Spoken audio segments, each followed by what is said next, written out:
Friends, तो यार आज हम समझेंगे that's why area is considered as a vector quantity. तो यार वेक्टर क्वांटिटी मतलब क्या, कि ऐसा फिजिकल क्वांटिटी जिसके लिए हमको मैग्नीट्यूड और डायरेक्शन दोनों का ज़रूरत पड़ता है उस फिजिकल क्वांटिटी को डिस्क्राइब करने के लिए।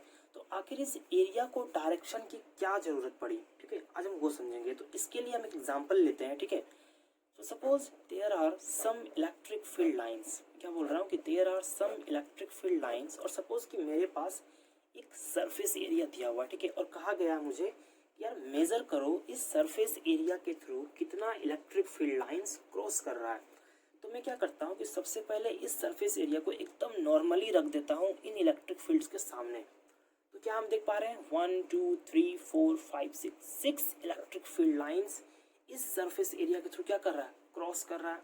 अब मैं क्या कर रहा हूँ कि इस एरिया को थोड़ा टिल्ट कर दे रहा हूँ, ठीक है, इस डायरेक्शन में रख दे रहा हूँ।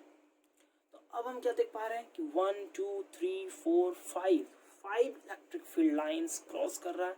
अब हम थोड़ा और टिल्ट कर देंगे इसको, ठीक है। तो अब हम क्या देख पा रहे हैं, only 1 2 3 electric field lines cross कर रहा है। जब उसको पूरा सीधा एकदम हॉरिजॉन्टली रख देते हैं तो हम क्या देख पा रहे हैं कि no electric field lines means zero electric field lines cross कर रहा है इस सरफेस एरिया के थ्रू।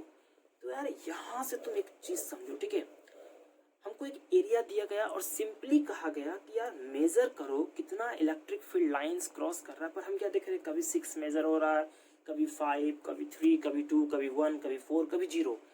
तो ये किस पे डिपेंड कर रहा है, इस एरिया के ओरिएंटेशन पे, कि हम इस एरिया को किस एंगल पे रखें, किस तरीके से रखें, उस पर डिपेंड कर रहा है।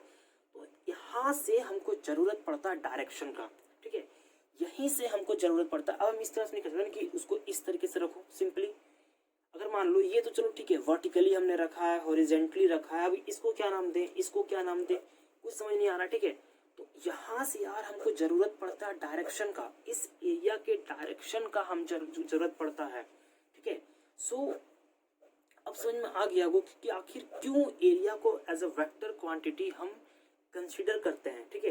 तो जब कभी भी किसी भी एरिया के थ्रू कोई भी चीज़ फ्लो करता है तो उस समय हम उस एरिया को as a vector quantity consider करते हैं और उसे एक डायरेक्शन देते हैं, क्योंकि विदाउट डायरेक्शन हमको नहीं पता चलेगा कि वो इस एरिया को किस तरीके से रखा गया है, ठीक है। तो यार अच्छे समझ में आ गया होगा कि एरिया पर डायरेक्शन का हमको ज़रूरत क्यों पड़ता है, और उस डायरेक्शन के कारण ही उसको एक वेक्टर क्वांटिटी कंसीडर किया जाता है।